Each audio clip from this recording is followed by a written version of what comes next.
Hello, everyone, and welcome to Get Out of Rap. Today, as part of another episode in the theme of looking at some exciting stuff behind the scenes with Sabio, I'm joined by Lynsay McEwen, who is the head of hosted platforms at Sabio. Hi, Lynsay. Hi, Martin. Thanks for having me. It's great to be here. No, it's great to have you on, and I'm really looking forward to the topic, which is we're going to be talking, or you'll be sharing kind of your experiences as women in, as a woman in contact center software and technology. And I think thankfully, I guess it's very relevant these days. There's a lot of people talking about this, so I'm really looking forward to it. Yeah, me too. But let's start with, first of all, what's been your career? How are you here today? What's been your sort of journey? Yeah, I mean, interestingly, I didn't start out in the contact centre world or anywhere close to it. I did my degree, what feels like a long time ago, at the University of the West of Scotland, so Paisley Uni as we called it back then, and that was in computing science, and I hated it, so I swapped it. I'm not a natural coder at all, so swapped halfway through and finished my degree in business IT and e-business, and part of that was a year out I took to go and work at Sun Microsystems. So I did an internship as part of my degree over there.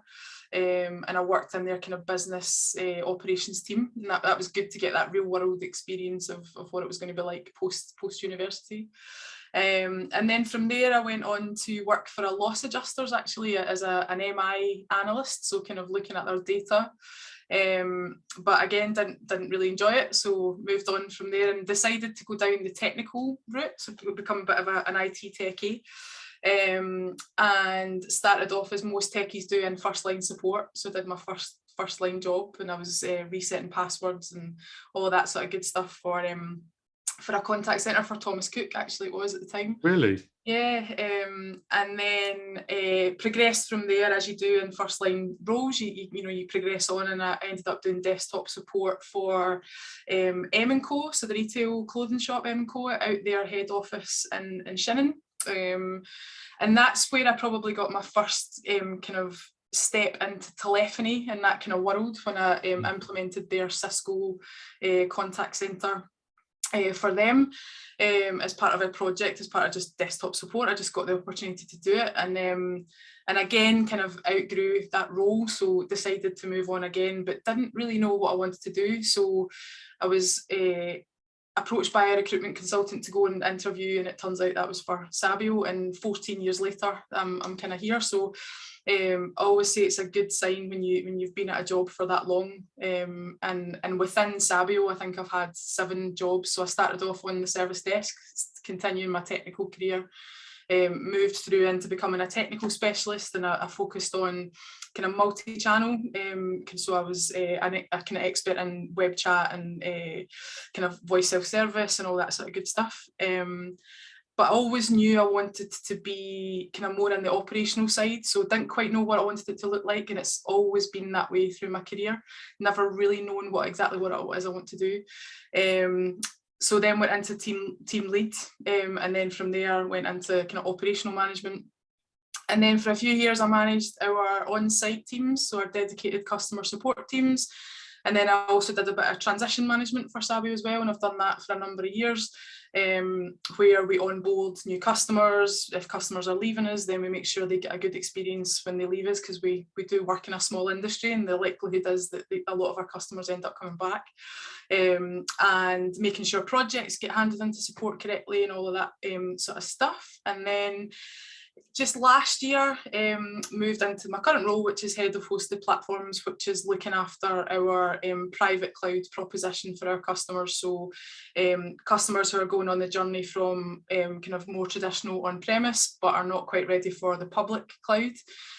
We have an offering within Sabio, which is a private cloud, which is the security and the pain taken away for you, and we manage the applications and all the security and patching and everything that comes with that. And then the customers keep the operational management of their contact centre. So I run a team of technical engineers who keep that platform up and running every day, and I just help and support and mentor them as best I can. day to day. So that's where I am now, and that's 14 years later in Sabio. So yeah, that's my journey so far.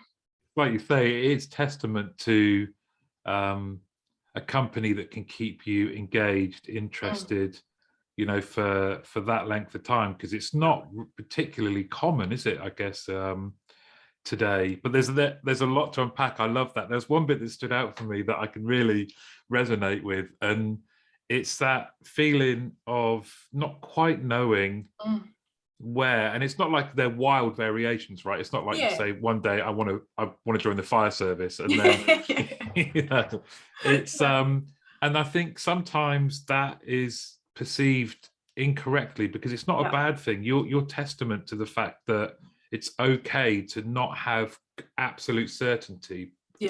Like people that listen to this, some of the demographics stats that I get show that it's people that are maybe they're younger, they're kind of maybe their first kind of positions within the industry, and that, can you just talk through about how that has manifested itself? Like you kind of going, well, I'm not quite sure, so it means you can be more flexible, I guess, right?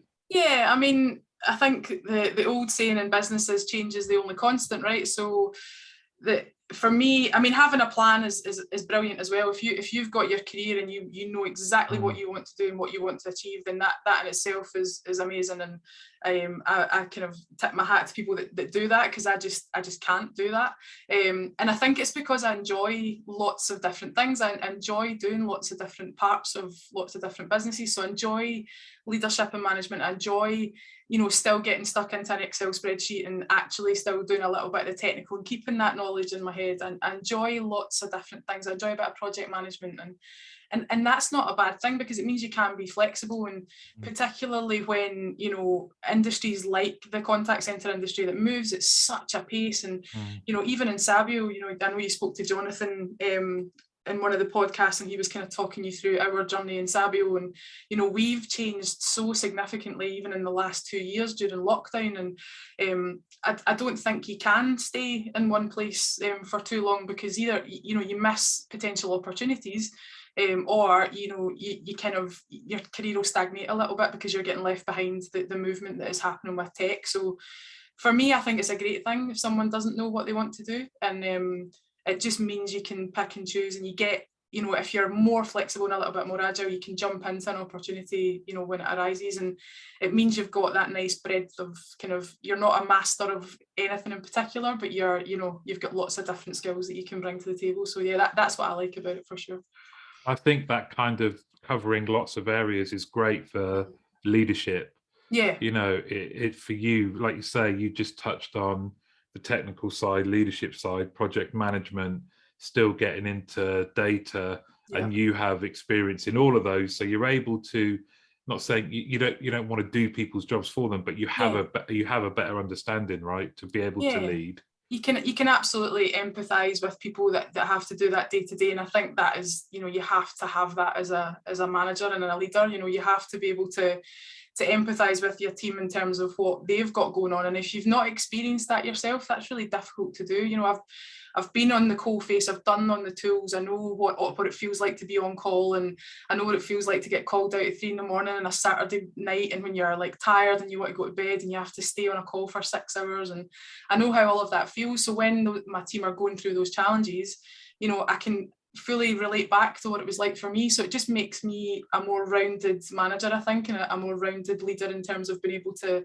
empathise with the guys and give them, you know, a different way of thinking potentially, or a different solution, or even just say, yeah, do you know what, I know how that feels, and I know it sucks, but you know, here's what will happen off the back of it. So yeah, definitely having all those different pockets of experience does help when you're, especially when you're managing a slightly bigger team who all need different things from you. So yeah. I have to say, you made me smile then, because the thought of back, you know, I've got experiences where my interaction with the technical team, I always got on well with them, and I made it a point to get to know them, hopefully to try and get my stuff like kind of to the top of the list. Yeah, but it was always when we were doing either, you know, sort of transformative stuff, like we were putting a dialer once, or we were changing big technical things, and I can remember I thought I was doing long hours. I came in one morning, and some of the technical team, they all had cans of Red Bull, and it was like 7:30 in the morning. Their eyes were just Yeah, massive, yeah, and it was, absolutely but they right. just got on with it. It's just Yeah, that you never heard them complain really at yeah. all. They're some of the most resilient people in the world, techies, because they have to come in and work a full shift, and then they do on call, and they get called out at ridiculous times of the day and night. So yeah, I'm glad I'm not doing that anymore, but I can fully appreciate what the guys go through on a kind of daily and weekly basis. It takes time away from families and functions and events and all that sort of good stuff, and it's all for the benefit of our customers and our business. So yeah, you can't help but appreciate what they do, for sure.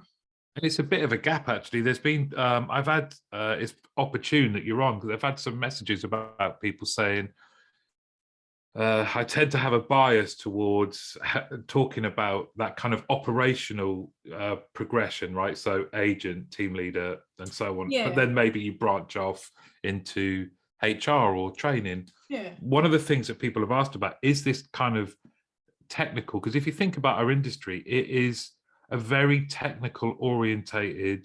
Technology is very, very important. Yeah.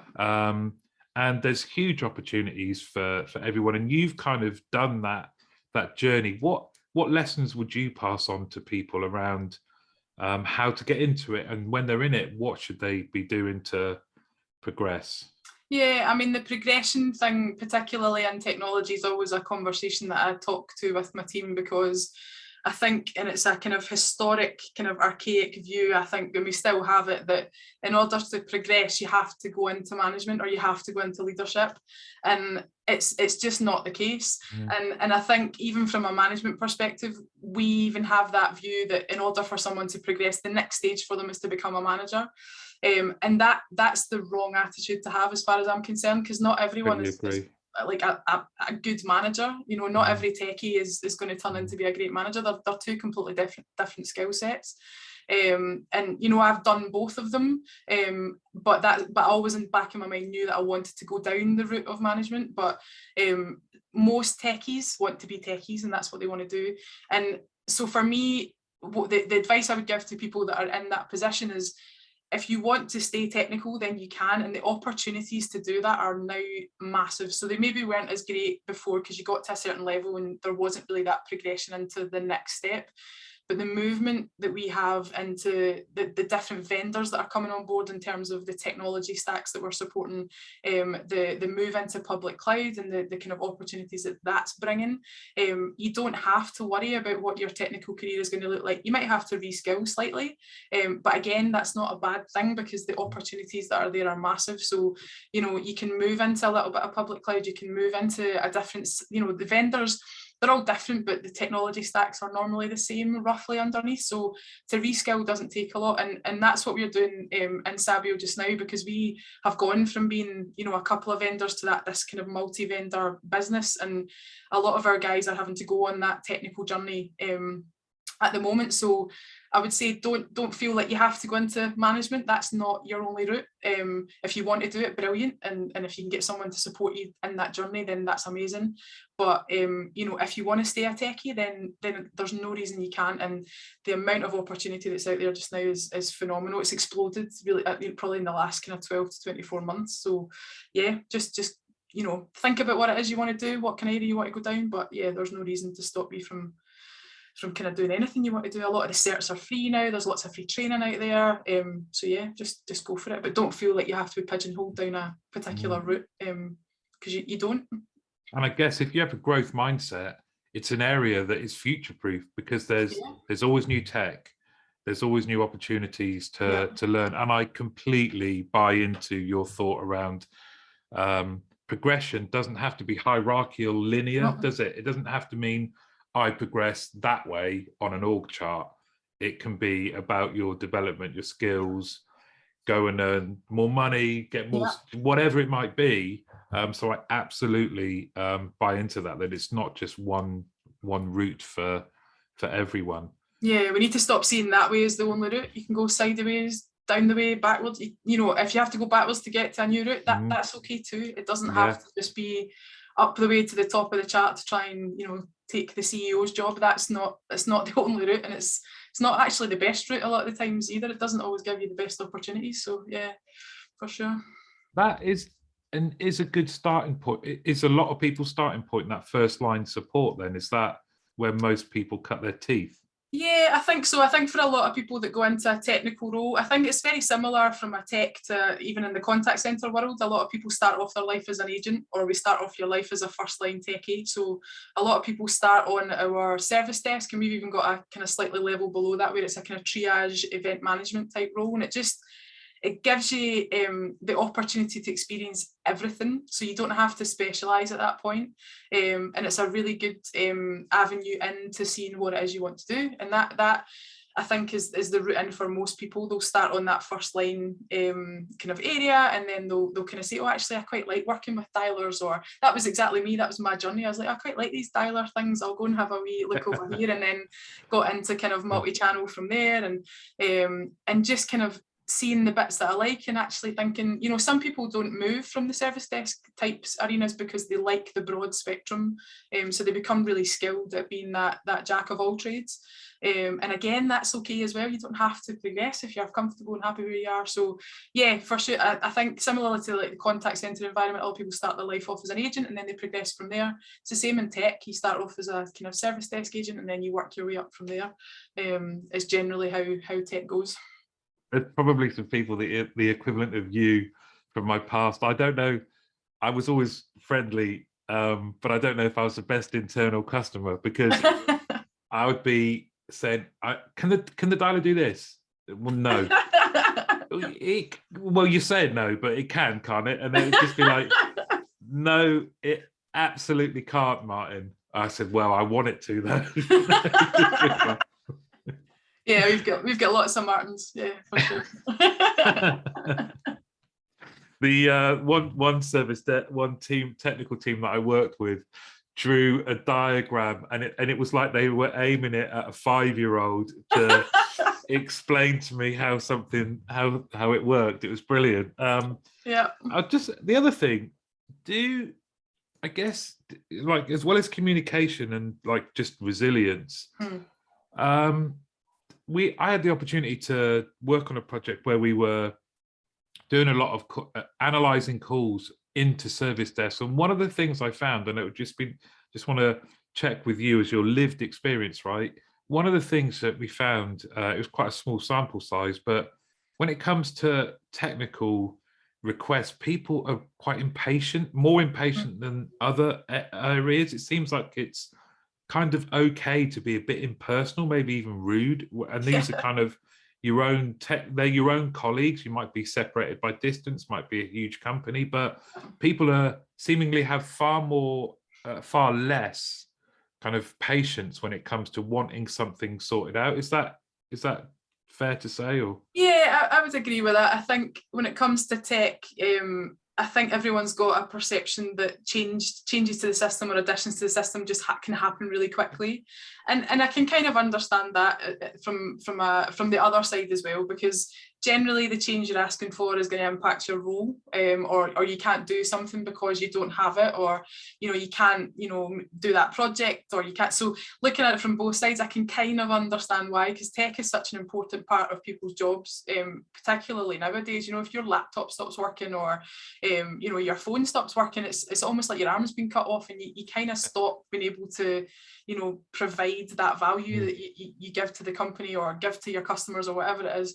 So I can kind of see both sides, but yeah, you're right. Like, I think people have this kind of rose-tinted view that tech is really easy, and like you say, you ask for something and you go, well, the tech can't do that, and they're like, yeah, but I kind of need it too, and you're like, well, yeah, the tech can't do that though, and you go through this cycle of that conversation, and it gets to the stage where you have to draw that to go, okay, here's what you want, here's what you've got, the two don't come together. So yeah, so I think there is, but I can definitely understand both sides as to why that might be the case, because it is such a critical part of people's lives nowadays. To not have access to that tech can be quite debilitating. So yeah, I can understand, I can see why. And as so when we were talking about different topics to chat about, kind of women in tech and contact center software, what's been your experience, or what is it that kind of prompted us to be talking about this topic? Yeah, I mean, it's always been something I have been hugely passionate about, I guess. It's always been something that's been a lived experience, and through that lived experience has made me want to do more about it, and kind of try and improve the experience for anyone else who's within either my business or my industry, or who my family, anyone at all, because I think when you speak to anyone about it, sadly what happens is they all have a very similar story. So yeah, I mean, from my perspective, it goes back to, geez, when I was a little girl and I was, talking to my gran, and I was the kind of the first person in my family to go to university. So, and it just so happened that I was the first girl in my family to go to university. So my gran used to sit down to me and she said, she would say, "You're so clever and you're going to do great things, and you're going to go to university and you're going to be amazing." And that conversation sticks in my head. But the reality of when I actually went to university and then got my first job was that there was no one there like me. And from that moment on, every room I've walked into, every job I've walked into, I am a minority in that respect. And it does have an impact on you. So, at uni, I started off in computing science. There must have been about 250 people in the room, and only a handful of them were women. And a lot of them dropped out. So, all the male lecturers were there. My teachers in tech, even at school, were all male. I didn't have a female role model to look up to at all the way through that kind of journey that I took. And then when I walked in to my first job, I was the only female in the whole office. And it does have an impact, because you don't have that kind of anyone to relate to, and you don't have anyone who can understand your point of view, or what's going on, or what's happening, and how you think and feel. And having someone who just looks like you is amazing to have. And I just never had that throughout my whole career, pretty much, and my whole journey into kind of Sabio, when I started at Sabio. But even when I started at Sabio, at my first service desk, I was the only girl on the service desk for a number of years. So and we have got a lot better, but even in the beginning when I first started there, it was the same kind of problem there. And unfortunately, it's not got a whole lot better, even in the 20 odd years that I've been in the working environment.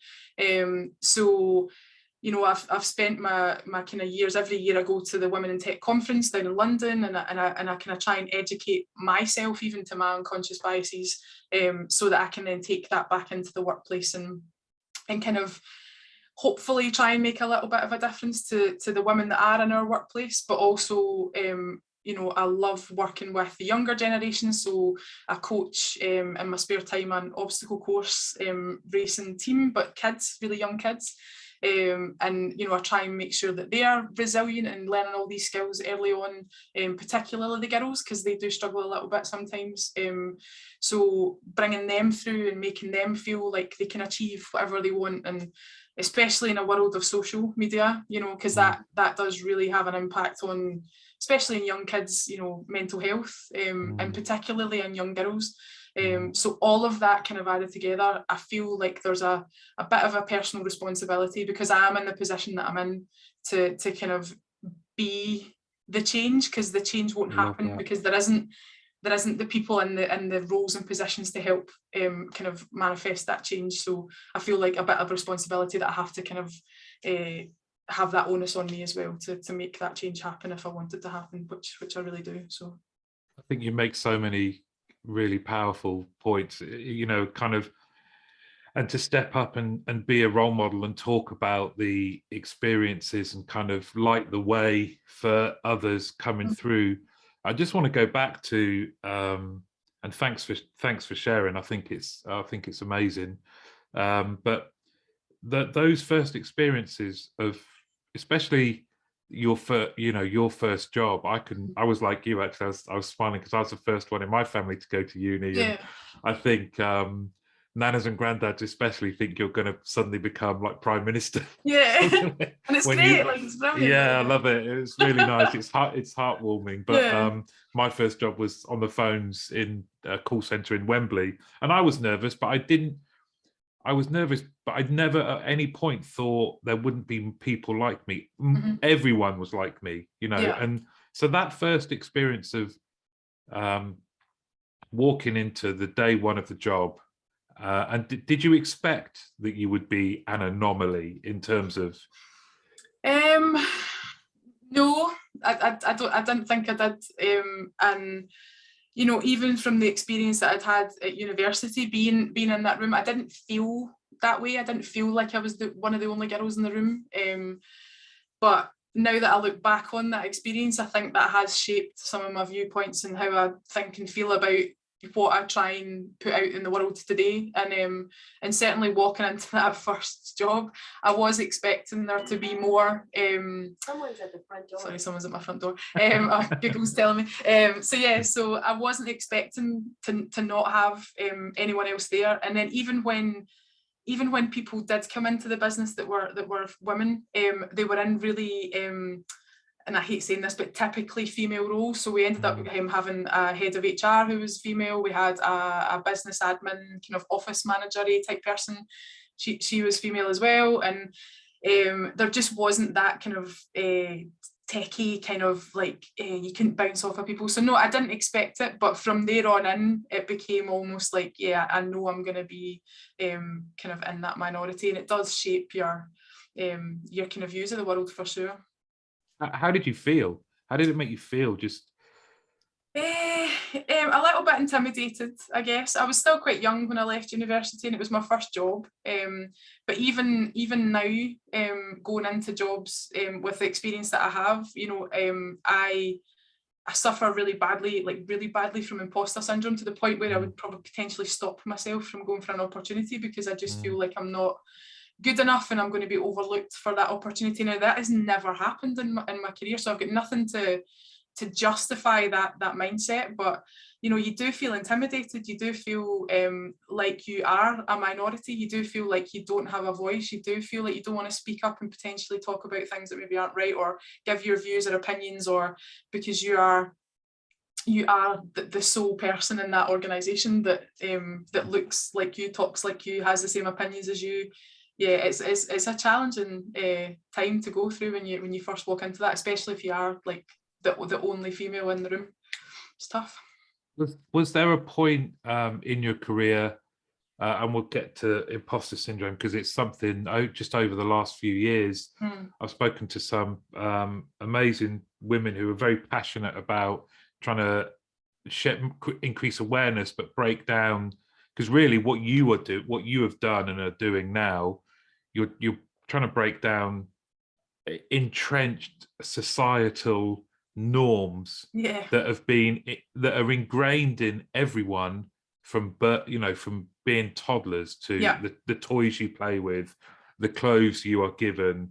That starts you on this kind of here's your acceptable paths as a girl and a boy, and you stay on them, please, because if you don't, it's like the Matrix. Something's wrong. Yeah, it seems unusual. Yeah, it's there's a glitch. What's happening? And I like I say, I think it's brilliant that you just kind of not just you're fighting to try and break that down. I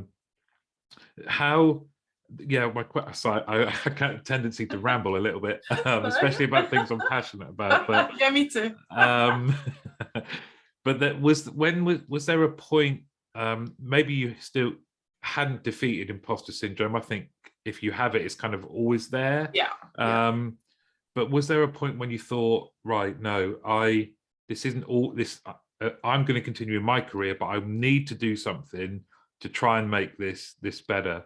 Yeah, I mean, it only probably, I mean, I've always had an active view on it, but probably only in the last 12 months, I would say, have I actually kind of, sounds very kind of cheesy, but kind of found myself and been comfortable in my own skin enough to kind of feel like maybe people want to hear what I want to say. A lot of the time previously, I've maybe not spoken up, or maybe not had that opinion for fear of being looked at as being challenging, or I've been called intimidating and aggressive in my time, and for me that was only because I spoke up about something, or I was passionate about something, but then you get labelled as intimidating and aggressive, and all of a sudden you go back into your shell. So it's probably only been in the last year where I've felt more comfortable in my skin to say, do you know what, I'm at a level where I do have that level of influence now, where I can have those conversations and feel like I'm being heard. I've got a great support system in Sabio just now, so my direct line manager is passionate about it as well, so that makes me feel like I can be passionate about it, which is a huge thing. And being that kind of manager and leader, my team is 100% male. I don't have any females on my team, so I'm that's that sole person there leading and managing that team. But the problem is we're not getting people through the pipeline. So I would love to be, and I would love us to be more diverse, and I'd love the industry to be more diverse. But I think there's only so much that we can do, because if you're not getting the pipeline and the talent through, then you can't pick from a diverse pool of people, because you just don't have them. And that, businesses can do as much as they want in terms of blind recruiting and making policies for their own staff, and that is amazing. And if we do that, fantastic, let's keep on doing that. But for me, personally, my goal is to see us fix it at a grassroots level, to see us fix it at that school level, at that university level, because that's where we're going to get the pool of people through, and then we can hire diverse people, and then we start that progression through the company, and we have more women in the business, and we can have those conversations, and it'll happen naturally. There's a great article, I can't remember the name of it, but they talk about it's a study they did about a guy and a girl, and they gave them the same persona, but the difference was just their gender, and they kind of gave it out to a bunch of university students, and they all come back and said they quite liked the guy, didn't really like the girl for no other reason than just their gender. And the article went on to speak about kind of scarcity of roles. So if you make the roles scarce within a business, then like it is in the wild, those roles, you start to fight for them, and actually you end up starting to fight against each other. So from a women in tech perspective, if women perceive roles to be scarce, they start fighting against each other, which is completely the opposite of what you want to try and do and achieve. So for me, we want to try and bring that pull in from the bottom. So we want to try and get the schools to, have more teachers, have more people like me and other women in businesses going out and speaking to schools and speaking to universities, to let the kids know what's available. Because when we speak to kids in the schools, they still see tech as a male dominated environment, and it is, but they still have this perception that they can't break down those barriers. They don't have, again, that role model to look up to. Their computing teacher's a guy, they go into university, their lecturers are guys. They don't have someone to give them that kind of viewpoint of actually what's achievable. And I think there's a huge shift in the jobs that are available within the contact centre industry and the tech industry. We're looking at more customer experience roles, we're looking at more UX design roles, we're looking at those more artistic type roles. It's not just about being on the code and the techie side of it, but they just don't know what's out there, because it's not being fed to them in terms of what they could potentially do. So for me, that's the biggest thing. We need to get that information out to our kids to make sure they're aware of everything that's in front of them, because in those more artistic roles, women are better at it. It's been proven. So we are better at that kind of customer experience, customer service, artistic style roles when it comes to design and development, but we're just not getting enough people through the pipeline to then let the businesses do what they need to do in terms of equality and diversity. So that's my personal opinion anyway, but the stats I looked at, only 30% of girls in school are thinking about a role in tech, and that's just thinking about it. They then don't go on to do it. So yeah, it's something I'm huge, as you can tell. I'm like you, I ramble on when I'm passionate about it. But I did a one of the things that sparked this podcast was I went to our Women in Tech conference, and I usually go myself, but this year I went out and I asked for sign off for budget to bring more of our female staff along with us, and we ended up taking like 12 people with us on the conference, and they got a lot out of it. And then off the back of that, I then did what we call a lunch and learn, which is basically you get an hour to ramble on about everything you love, and I did mine on women in tech, and that was just to kind of give people a viewpoint of what it was like in my lived experience coming through Sabio and what it was like in tech, and exactly this, like how we can potentially help our kids understand and realise, you know, the potential that's out there, and try and get more people through university to eventually then have people to hire in the real world. So yeah, sorry, I went on a bit there.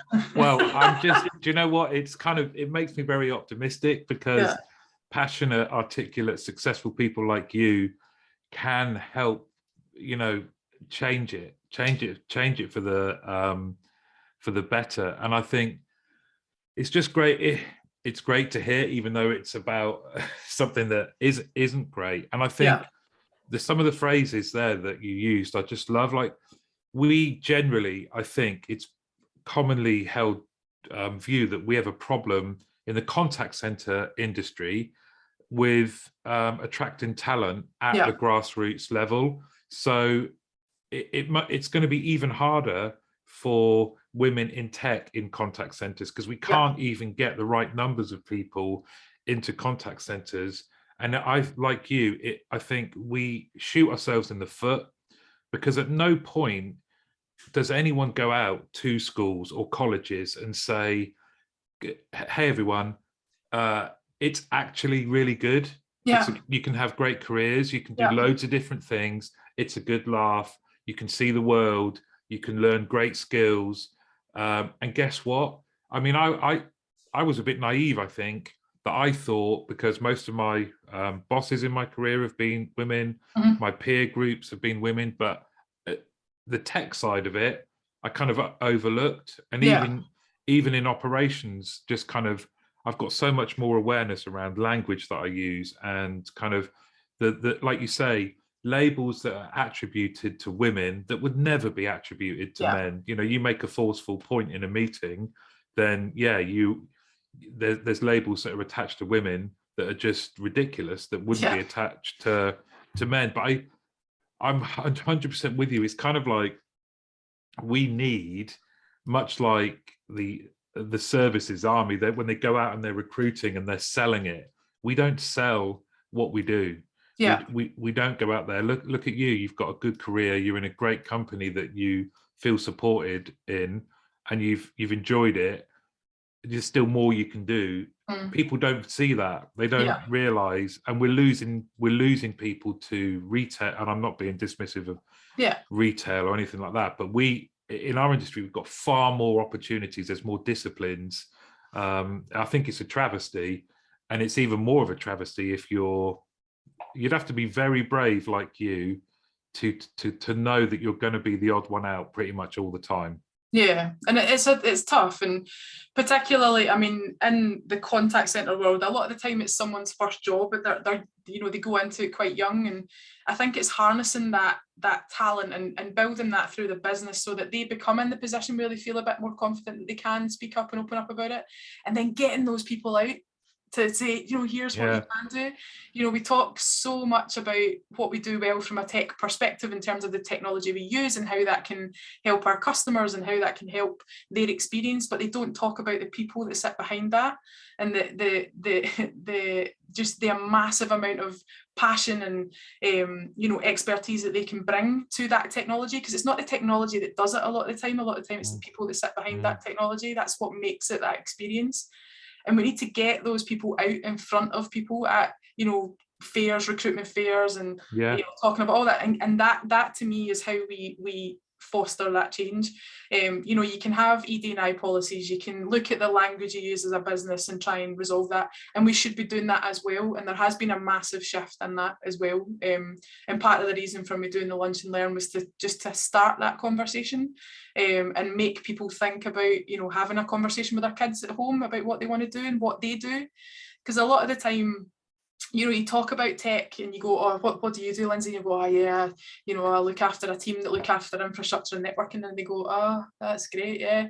If I was to go home and say to, you know, I did it a few weeks ago, actually, I was talking to someone in the gym, and they said, what is it you do, Lynsay? And I said, well, here's an example. See, when you phone up to renew your car insurance and you click that button and you don't talk to an agent and you don't do it, and it just, oh yeah, that's really brilliant. I was like, that's what we do. And they're like, that's amazing. What tech do you? And then you get into a conversation conversation about what technology you use, and we should be doing more of that, not just work in tech. We should be making it visual for people to understand, and that's what's going to bring more women into business, because that's what they want to see. They want to see that the businesses are driving equality and diversity, but there's got to be concrete evidence off the back of it. You can't just say, oh, I've got an ED&I policy. You've got to have something off the back of it. And if you can say, oh, we go out and do, you know, all these fairs and we look to try and get women in, and we talk about, you know, we go to schools, and to me that's much more attractive as an employer than just saying, oh, we've got an ED&I policy. Yeah. And that to me is the fundamental, you know, that to me that's how we should be doing it. But again, that's just my honest opinion. I but agree. yeah, I agree. I think we have to accept, number one comes with acceptance that there's a problem. Yeah. But being okay with that, not being ashamed of it, because I think if you're conscious about this and want to do something about it, there is a frustration that you can't instantly make it better. Yeah. You know, like in the company I work in the leadership team, there's more people called John than there are women. Yeah. You know, and that's quite hard to say, because we're underneath at the grassroots level, very diverse. Yeah, it's brilliant, but at this high levels. And I think we all had this kind of cumulative guilt. But rather than just going, okay, look, we can't change that right now, but what we can do is do something about it, like you say, and it's got to be over and above just policies. Yeah, that's just not going to change anything. Yeah, and you know, I'm probably a little bit reversing my thinking with it as well, because I'm not a believer that it has to come from the top either. Like a lot of people say, oh, you have to have X amount of women on your board, and that's where change comes from. And I'm like, well, actually, it doesn't, because you say it doesn't happen overnight, and it doesn't, but you could make someone's life change overnight. And if you're making that one person's life a little bit better because you've had a conversation with them, or you've kind of empathized with their you know, the issue that they're going through, then that has made that person's life much better. So you might not have, you know, broken the world by, you know, changing up how it works, but you've made that one person feel amazing, and they've gone away and got a different perspective on life.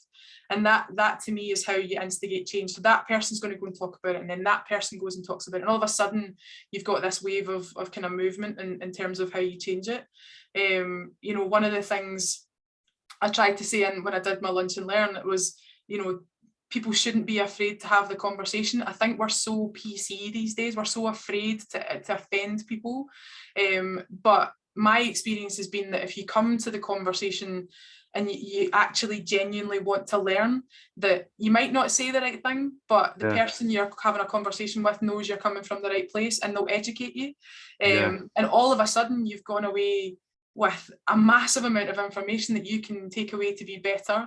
And this isn't about, you know, bashing all men and saying, oh, these are all rubbish and you're not doing it right and you're making women feel terrible. That's not what it's about, because I've got unconscious bias as well. Everyone does. We all do it. It's about acknowledging that unconscious bias, like you say, because I genuinely don't think anyone's going out to make people feel terrible in their day-to-day job, but it is that archaic kind of behaviour. And unless you're calling it out, it's never going to change. And that's where, you know, being, you know, I actually hate the word ally, but that's where being a good ally helps. It's not about, you know, sitting back and saying, yeah, I'm on board with that. That sounds great. Like, crack on. It's calling out that behaviour when you see it. It's having those discussions. It's not being afraid to get it wrong, and maybe potentially offend a few people along the way. But if you're genuine about that conversation, then, you know, the person who you're speaking to is never going to turn that down and turn you away and say, you know, I'm not speaking to you because you've offended me. They'll help you understand, and that's how you instigate change, is having those really tiny, minute conversations on the face of it. But that person's going to then carry that forward, and that, you know, it's like when they say pay it forward, that's how it works. You know, that's how change works. It doesn't work from your CEO coming on board and saying, right, we're going to, you know, do equality and diversity. This is how we're going to do it. Nobody listens. Do you know what I mean? With the best will in the world, nobody listens. Because in the majority of cases, it's coming from a middle-aged white man. So yeah, it's interesting. So that, to me, it's about people like myself having those small micro conversations and doing these small things like this to just say, look, we can have a different conversation, and if you want to, I'm here to listen and I'm here to educate, and that's how you instigate the change.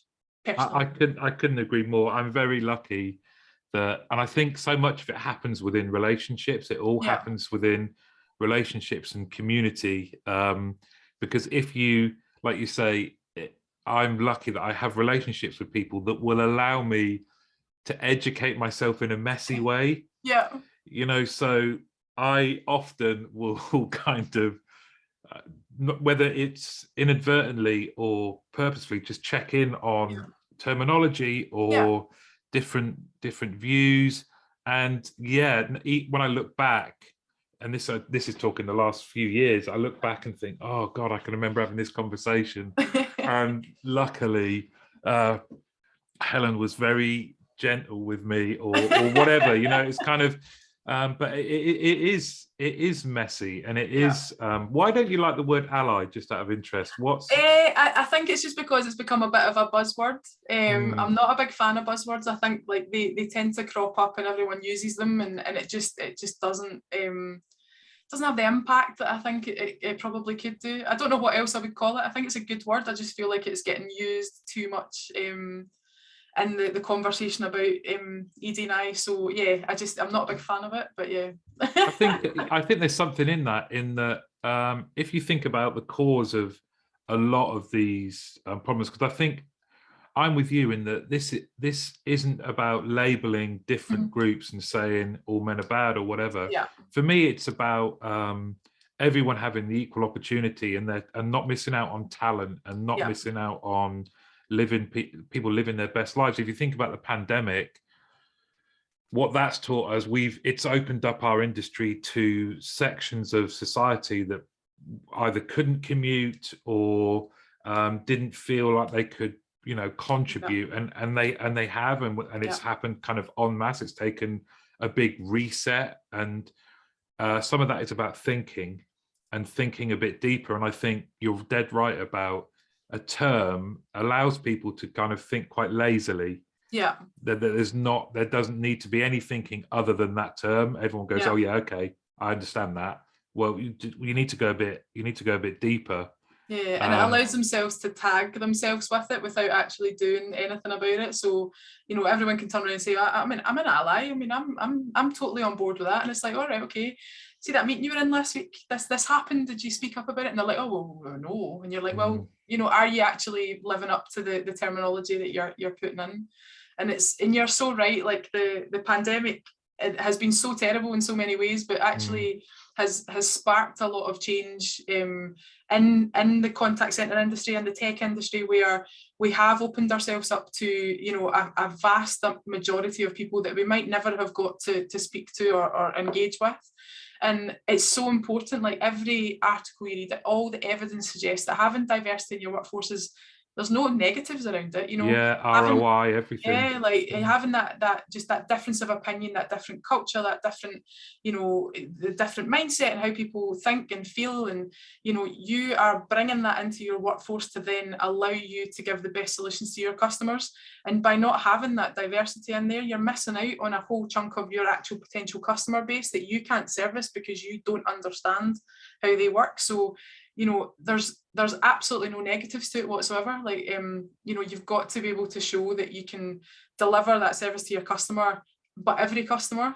And the only way you can do that is by having the diversity in your workforce. So yeah, I think the pandemic has opened that up to us a little bit in terms of getting access to those people who maybe we didn't have before. And that difference of opinion, just even in meetings and conversations, is massive in terms of kind of giving a better solution to your end users. So yeah, it's so helpful in so many ways. That's why I'm so passionate about it in terms of trying to get you know, change happening. So yeah, because it's nothing but positive. But if you think back to yourself in your early career and kind of recognizing, hang on a minute, I'm different to everyone, and probably having to feel like you had to work harder and get your point across more. And it's even in a very, very tiny way, I worked in a foreign country and everyone was absolutely lovely. lovely to me. So it wasn't, you know, and I'm no way saying it's similar, but in a very small way, that there were times when I felt lonely because that there weren't obvious connections. So I can't imagine what it's been like to kind of plow a lonely furrow. Yeah, and we are, and I think that everything's moving in the right direction, just really slowly. So the numbers are increasing, but just like so slowly. So we are going in the right direction for sure. But it is challenging, and that's one of the reasons why I want to, you know, be available if anyone in my business wants to talk about it, or anyone in the industry wants to talk about it, because I have gone through that journey of feeling like I've had to work twice as hard for the same recognition. Now that might not be true, and a lot of that is does stem back to historic, you know, mindsets and how I've felt when I've been working through organisations. And I do feel that as especially a woman in tech, you do feel that you have to work twice as hard for the same recognition, and you know, you get questioned quite a lot of the time. I remember a story, not to blow my own trumpet, but when I was a techie, I was one of the only people in the world that knew anything about this technology to the level that I did, and I still used to get phone calls from people asking to speak to someone more senior with more experience, and you would say to them, you know, there isn't anyone else, this is it, like you can't get in. They were like, yeah. And you know, I would call them out and say, sorry, is it a man you want to speak to? Is that the problem here? And they'd be horrified. But that's, you know, it's calling out those difficult conversations. That is what they were asking for. They were asking for something to be escalated into a more senior place, and to speak to a man. So yeah, it's those little tiny things that just keep digging away at you. So every time you come up against something, you know, you constantly question yourself. You constantly question if you've said enough or not said, you know, said enough or said too much. You know, I constantly question myself as to whether or not I'm blabbering on like I'm today, and whether I'm speaking too much, or, you know, I go into a meeting and I don't say anything sometimes, and I'm thinking, oh geez, should I have spoken up? Are they going to think less of me because I've not said anything? And you're constantly questioning your technical ability. You're constantly asking questions all the time, and you know, it's not to say that guys don't go through this as well, but the overarching majority is that every experience a female in tech goes through, the majority of the time they'll be having those thoughts and feelings. They don't really ever go into a conversation confident in their ability. And even to this day, I still question, you know, if someone questions me over a decision I've made, I've thought, oh geez, did I make the right decision? Is that the right thing? You know, have I done the right thing for my team there? How are they going to think and feel about me? Because, you know, have I made the right decision for them? And, you know, it's a never ending challenge just to stop yourself in your own mindset. And that doesn't come because I'm not good at my job. That comes through just the historic, you know, working through that process and having those little jibes every now and again, and working through the little microaggressions that you get, and all of those sorts of things. They stick with you, and I guess in a way it probably has made me a deeper thinker, I guess. So I do go through a lot of things. If we look for a positive in it all, I do make sure that, you know, I've thought through things in a lot of detail before I make a decision. But yeah, it sticks with you. It doesn't ever leave you, and even to this day, I worry about it.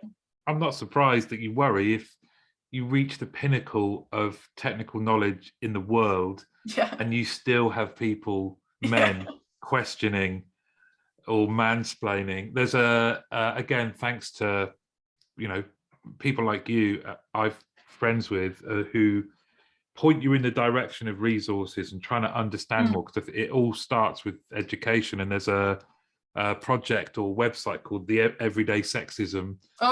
People just go on it and populate.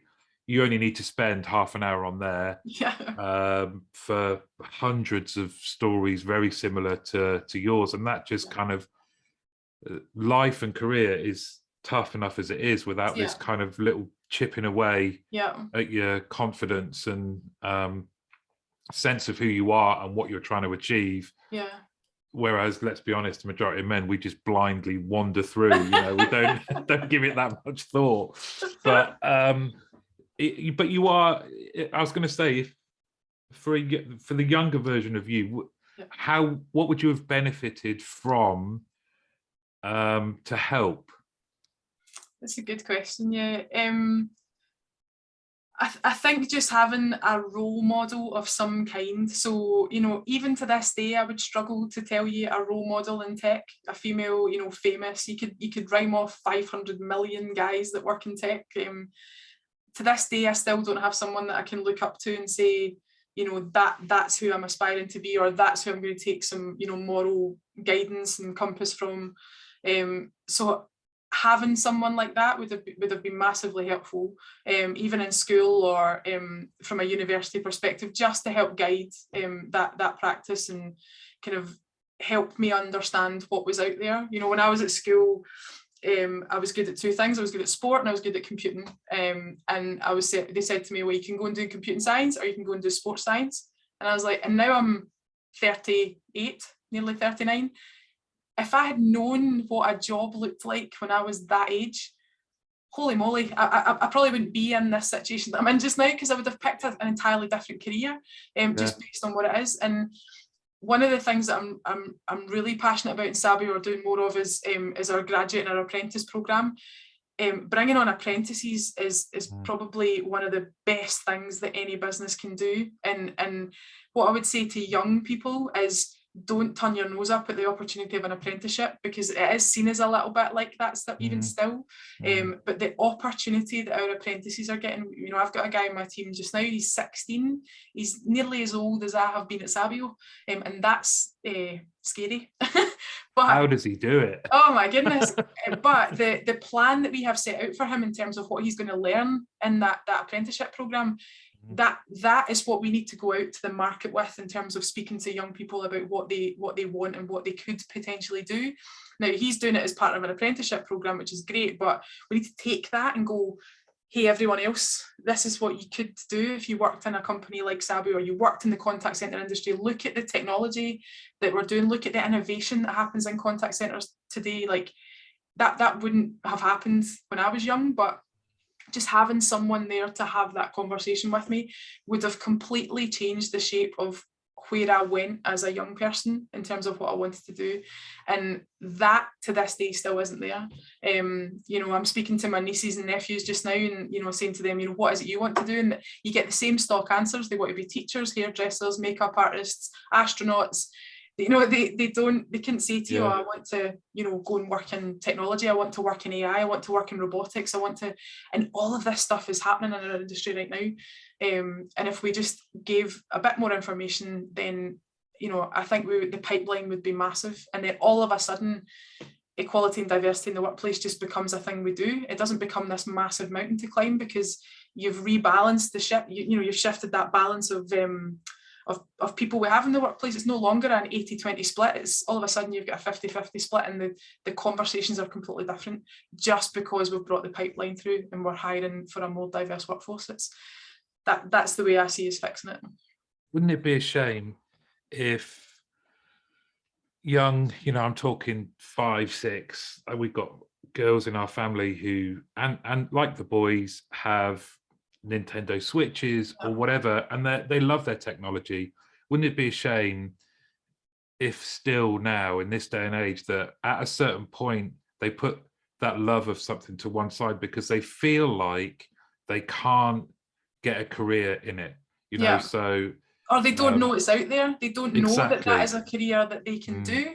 And that like, you know, if you say to your kids or your niece and nephew, you know, you love your video games, you love, you know, all that, do you know you can do that as a job, and here's the path to get there. And you know, and schools are doing a lot, don't get me wrong, they're doing more coding and they're doing all of that sort of good stuff, but you know, showing them what that can then manifest itself into at the other side, if that's what they wanted to do. That's the gap, I think. So we can teach our kids computing and coding, but we don't then show them what the opportunities are at the other side of that, if that is their passion. We do it with engineering and everything else. You know, if you want to build bridges, then here's how you do that. And it's an easy. We don't do that with tech, and we particularly don't do it outside of the more historic technical roles around that kind of more design and having that kind of customer experience mindset and how you use technology to provide that experience. That's the bit we're really quite poor on just now, I would say, and that's the bit where you can draw more women in, because that's what we're good at. I'd love to come arrange this again and do do some further chats. What would you? I heard you earlier. I don't want to misinterpret it, but say that you are open for not just people within Sabio, but people, anyone that's listening that might want to get in touch with you and talk to you, and kind of, because I think you've absolutely hit the nail on the head with role model, and the other one, I guess, is community, right? Is knowing that there are people that have been there, done it, who are passionate about kind of making a positive change. That's absolutely you. People okay to get in touch with you, and they're like, definitely, yeah. I mean, I recently went on a coaching and mentoring course, and I got certified in that. And off the back of that, there was a couple other people in the course. One worked in a university, and the other one works in a school for kids that need additional needs. And you know, I've already said to them as well, you know, if you want me to come and speak to the kids in school and show them what Sabio do and what we are kind of working towards and what's available in the technology world, I'm up for doing that. So yeah, 100%. If anyone even just wants a chat to talk through lived experiences and kind of, or even if they want a bit of coaching in terms of how to move from where they are into the next thing that they want to do, and they're not sure what to do and how to approach it, if kind of the women in tech angle is there. And absolutely, I'd be delighted to have, you know, I could talk about it for years. So yeah, absolutely delighted to have conversations with anybody that wants to reach out, for sure. Brilliant. And please do share, keep us updated if you're going to be doing going to schools and things like that. I'd love to see you do that. And Lynsay, thanks very much for coming on. Genuinely, let's do another one, because I know this isn't enough time. Yeah. You could talk about it for days and days, but yeah, especially when it's something you're so passionate about. But yeah, I'd love to do another one. Yeah, it's been great. It's been a good experience for me as well, to get out of my comfort zone a little bit. So well, thanks so much, and thanks for everything you've done. I found this, you know, really motivational, and I'm quite optimistic about the future if there's people like you kind of fighting the cause. So good. That's all I can ask for. If we change one person, then we're all good. Thank you so much. No, amazing. Thank you, Martin.